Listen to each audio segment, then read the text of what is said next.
Matthew Neuberger, and thanks for tuning in and watching this. This is going to be a podcast-esque type episode, and who I've got with me today is Jack Skeen. So, Jack, welcome. Thanks for being here. Thanks, Matt. Jack is a good longtime friend, and he invited me out for lunch the other day, and he said, I want to share this book I've got coming out. And as he was talking about it with me, I thought this is something that all of our clients need to know. As you know, most of you who are watching this podcast know, we deal with management mastery and business development mastery, personal development, things like that. And Jack is a master when it comes to leadership.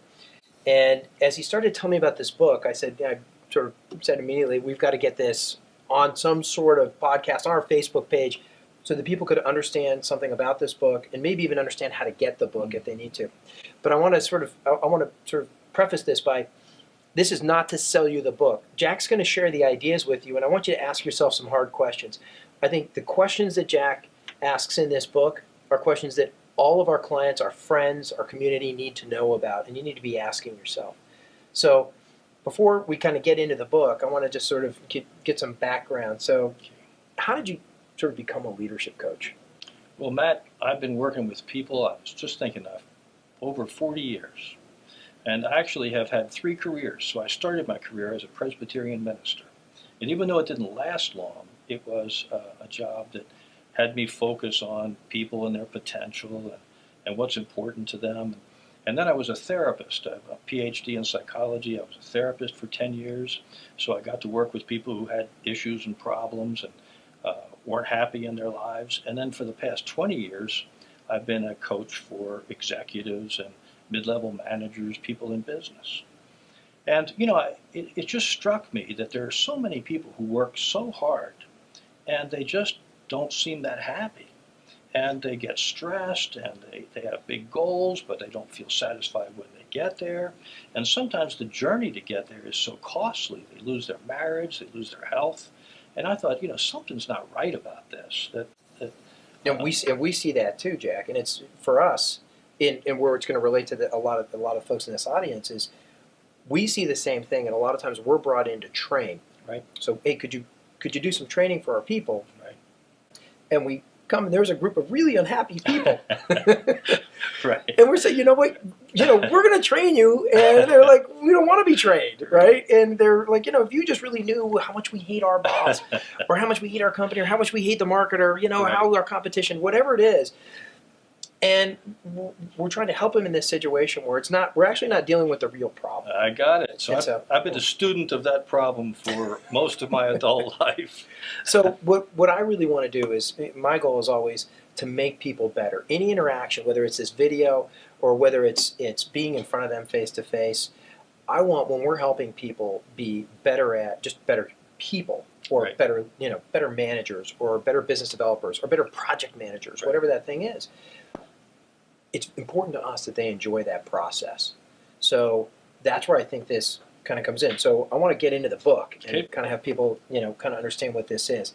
So the name of the book is Mastering Your Circle. Right. Mastering your circle. Yes. Right? And so I don't know why, but like that mastery for me is like the word we're using for everything we're doing now. So we have sales mastery, personal mastery, management mastery. We've got, business development mastery. We've got all these other areas. So it just clicks with what we're doing. But what is it? Maybe get us into the book a little bit. I mean, I want to get these guys, give them some ideas and some things they can go take action on. Okay. So talk to me about what is your circle? That's really where it all starts. Right. Well, the idea of a circle, well, let me back up a little bit. I think of people in 2 ways. One is your doing.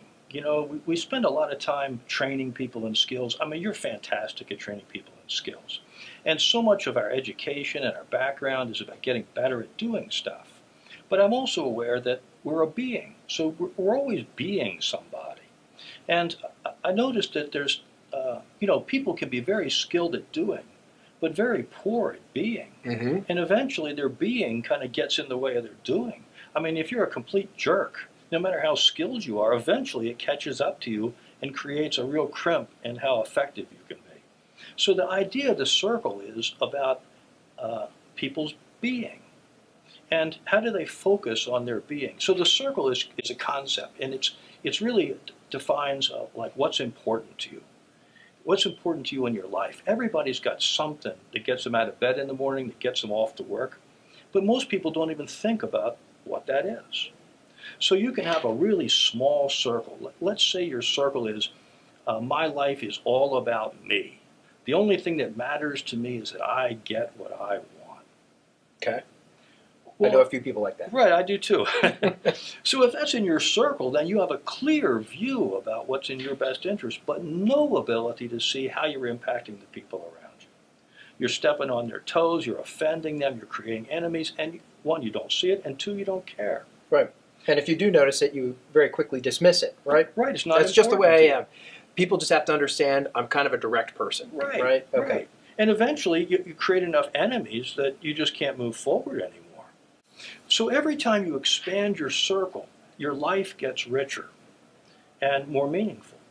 And there are some things that naturally encourage people to expand their circle. Like probably many of you, I know you are, you're married. Mm-hmm. And you might remember a time when you weren't married and you were free to do whatever you wanted to do. Which was just trying to get married. So, yeah. No, but yeah, go ahead. You could spend your money wherever you wanted to spend Right. your money. You could go wherever you wanted to go, be with whomever you wanted to be with. And then you got married and you chose to exchange some of your freedom for the opportunity to love another human being. And I would wager that most people who've done that feel richer for having made that choice. Their circle got bigger in that exchange. And for many people, when you chose to have children, it expanded your circle. Because when you have children, the only way to be a successful parent is you learn now to sacrifice. You get up in the middle of the night, you're changing diapers, people are throwing up on you. You don't even mind because the care for this innocent person becomes so important. So the idea is these things naturally encourage people's circles to grow.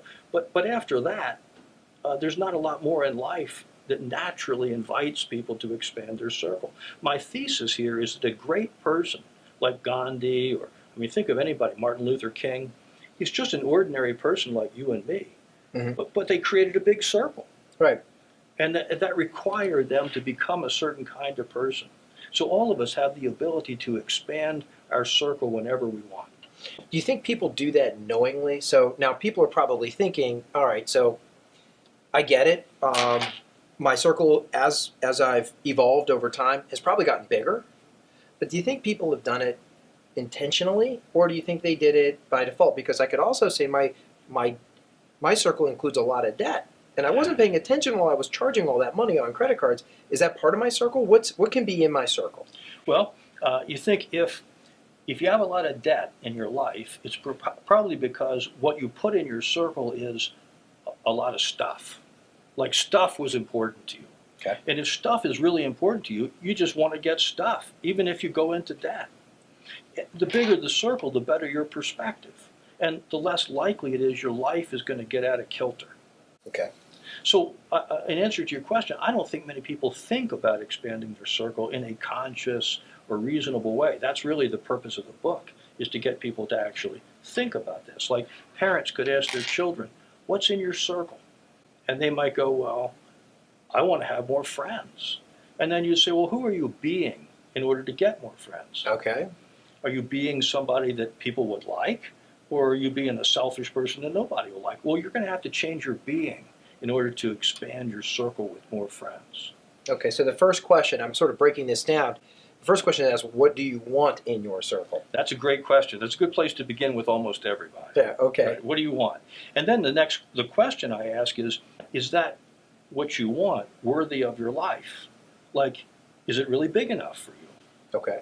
And I think most people haven't really thought about that. They have a house and they want a bigger house. And when they get a bigger house, they want a bigger house. They haven't really thought about, is that really what I'm longing for? Maybe I'm longing for a bigger circle. Well, it's funny because, the joke that I sometimes hear is people say, I don't want a lot, I just want more. Right. Right? So it's always just more. Right. But if you're first asking the question of what needs to be in your circle, that's a big question. That's a big question. Because most people probably can't go, oh, I know exactly what I want in my circle. It's like, you probably need to go sit on, go like think about that for a little while.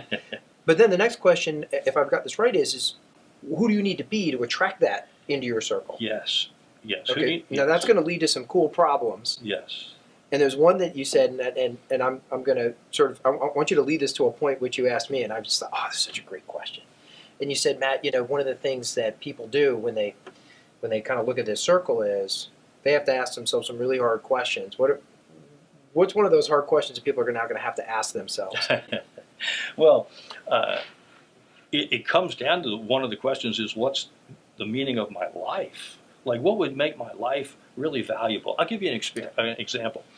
I work with this one guy, and he tells me his goal in life is to have a net worth of $50 million.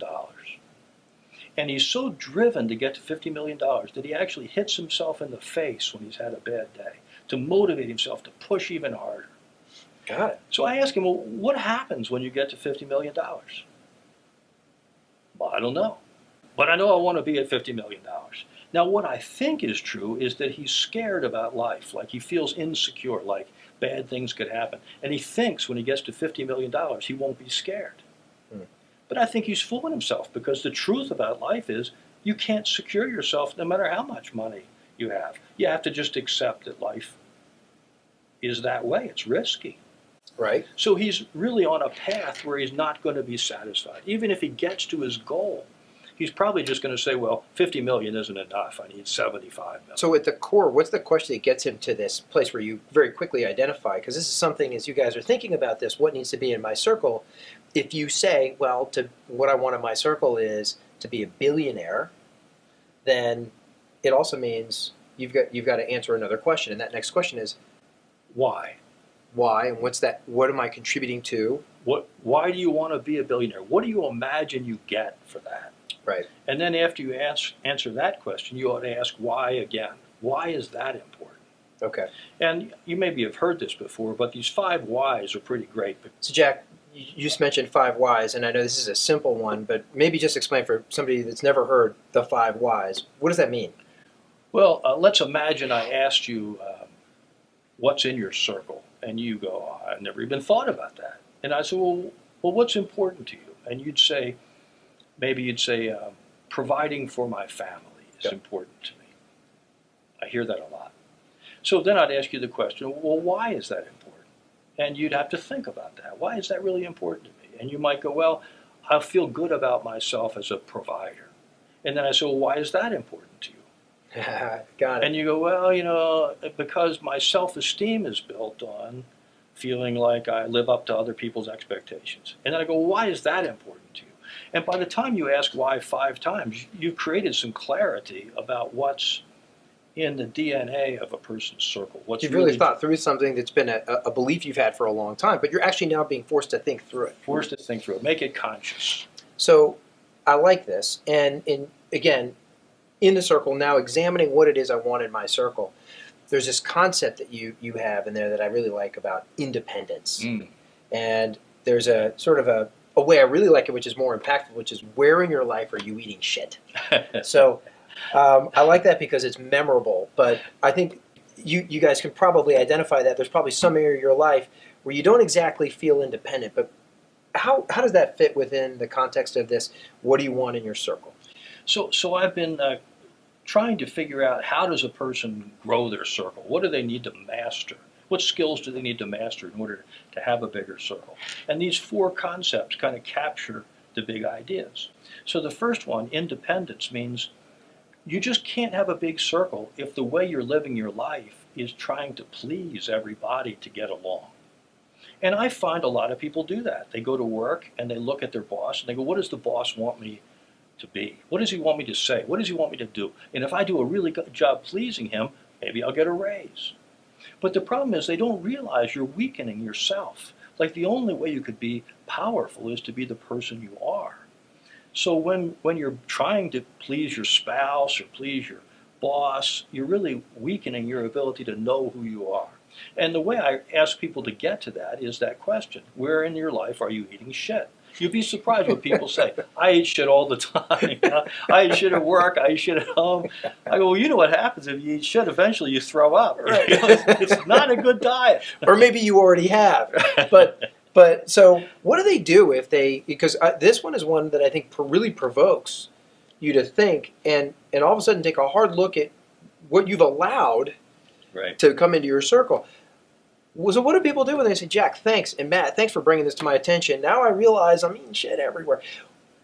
What do I do? How do I get? What do they do once they recognize the areas? Do they walk in and quit? Well, They just leave no, the house? you don't have to walk in and quit. The reason people tend to eat shit is because they want to manage an outcome. Like they want to go, okay, I think if I play this well, I won't get fired and I'll get a promotion. What they don't realize is they're weakening themselves. So the ability to really stand out and be somebody is diminished. So what they need to do when you recognize that you're eating shit is to say to yourself, okay, I'm going to be me. I'm not going to pretend to be who I'm not. I'm not going to say what I don't believe. I'm going to speak up when I'm asked to. That doesn't mean I'm going to be obnoxious, but I'm going to be authentic. Now, what immediately happens is you lose control of the outcome. I'm going to be me. I don't know what's going to happen, but I'm willing to trust that. And while that's a risky thing to do, there's more to gain than there is to lose. Yeah, and there's probably some adjustment you have to make for yourself. So in other words, if you thought, well, maybe I want to go streaking, and that's being you, and you might just want to take that in, you may want to, in that case, not consider that by not streaking, you're not eating shit, but at the same time, there are areas where we believe that in business development for managers, if you want people to trust you, they only trust you if you're being authentic. Right. So I think everybody wants that in order to influence other people, and you can't influence people from an inauthentic place. Right. So I love this, and you've got to ask. And then the thing is then you've got to learn how to say what you need to say, but in a way that doesn't get some personal need met, but actually in terms of like maybe offending somebody else, but saying it in a way that empowers the people around you.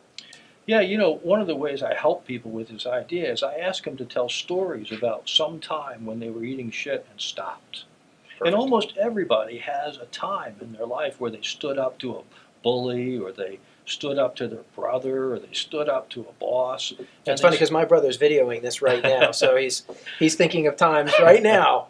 So go ahead. And then I ask him, when you did that, how did it feel? Everybody gets a little puffed up and they go, that was one of my best days. So you actually put them in the state where they can actually think about how to and then allow them to think, okay, now you're in this situation, how would you handle it? Right. I mean, I think if you can feel that, why did it feel so good? Because I was being me. I was finally being me. And you go, you got it. So is this where we get to power? Because this is another concept in your book that I really like. Yes. Talk about power. Okay. So power is the idea that everybody's been given a gift. And your task in life is to discover your unique gift and then to give yourself fully to it. In other words, your job should be an extension of your gift. You hear people say all the time, they call it work. It's not supposed to be fun because they call it work. But that's not the way work's meant to be. Work's meant to be a creative expression of who you are. So I like the idea. I just imagine, I don't know the guy, but like Michael Jordan was an inner city kid who liked playing basketball. And he must have said to somebody, I'm going to play for the NBA. And I'm sure he heard, nobody can do that. The odds of doing that. And he'd go, nope, I got something special and I'm going to get there. And I just love the idea that people would discover what that is and they'd give themselves to that. I think that's the key. Someone said, what's your superpower? Right. Right. One way to get to it is you ask people, if you won the lottery and you had all the money in the world, what would you do? Well, most people say they quit their job. And I go, what would you do next? I'd go home and garden. And you go to their house and they got this beautiful garden. And then you say, well, why aren't you a gardener? Right. You obviously love doing that. Or a landscape or something. But right, yeah. Right. Something connected with what you naturally are gifted to do and love. And they say, Jack, I'm too busy eating shit. I don't have time for that right now. Right. That's the problem. It's hard to get to your genius, your gift, as long as you're trying to pretend to be something else. Do you think most people know what their gift is? Nope, I don't. Interesting. How do you draw it out? Is it that question of what would you do if you had all the money in the world? Well, that's one. I've got a bunch of questions like what brings you the most delight? What do you do in your spare time naturally? What do you do when you're not being paid? But this is a conversation. You really have to. Sometimes you have to work to get this out of them. You have to investigate. You have to discover. And sometimes it's a matter of I think this is what it is. Let's take for example, some people's gift is they just have a winning way with people. They love being with people. That's how most people get into sales, by the way. Right. Someone tells them, you're great with people. So- And they get into sales and they hate it because they have to be fake Right. and they can't be fake and have their winning way. So yeah, go ahead. But I was really going there is I think if you have a really gift with people and you're persuasive by nature, sales is a great role for you. But you need to learn to do it in an authentic way. And then it's really satisfying. You know, it's funny because in the training we do with managers or with salespeople or with customer service people or project managers or whoever they are, for whatever reason, they create this fake belief that I have to not be me when I'm communicating with a customer or a person of authority. When I'm dealing with my friends, I'll be me, but not around those people. And by doing that, they're actually building walls. So it doesn't work, does it? This would apply great if you were in any of the roles that we just mentioned. This is great for you. You should be asking yourself this question. But then it kind of turns into, I find that people get all excited about being powerful. And I say, okay, what are you going to now, what are you going to say now that you're not going to put up with this anymore or something like that? And then they say something really mean. Yeah, like, well, what do you, when as an example, if I say, well, you're not going to put up with this person lying to you anymore, what are you going to say? And they say, well, I'm going to accuse them of lying to me, and I'm going to tell them I'm not putting up with it anymore. And I say, okay, we're missing something. Right. But you have a great way of sort of peeling this, or just taking this out, which is this concept of humility. Right. So talk about that. So the third step in growing your circle is humility. And the reason for that is if you find your gift and you give yourself to it, sometimes people get so full of themselves that they're impossible to be around. I'm sure you've met people like that. Mm-hmm. People who expect a red carpet rolled out for them. They expect special treatment. And I don't know if they know it or not, but they're completely obnoxious. Like nobody really wants to be around them. So the idea of humility is humility makes a person really user-friendly. That's a great way of putting it. I like that. Yeah, and are you user-friendly? and the reason it helps people become user-friendly is because when you gain humility, you lose your ego. Which is usually the cause of most of your challenges. I think it is, right? Because the ego is always comparing us to other people. It gives you like a hit from being better than the people around you. So we compare ourselves at the gym. Am I lifting more weights? We compare our cars, our homes, our education, our wealth. And all that gets in the way of really being user-friendly. And what's a good thing for if people aren't sure, they're saying to themselves, I don't know if I'm user-friendly or not. Now, again, how would they get a sense of their user-friendliness?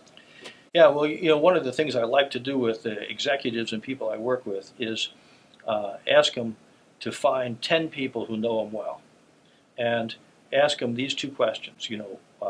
What are the 5 things you most like about me, and what are the 5 things you least like about me? And it's just wonderful feedback. That takes some power.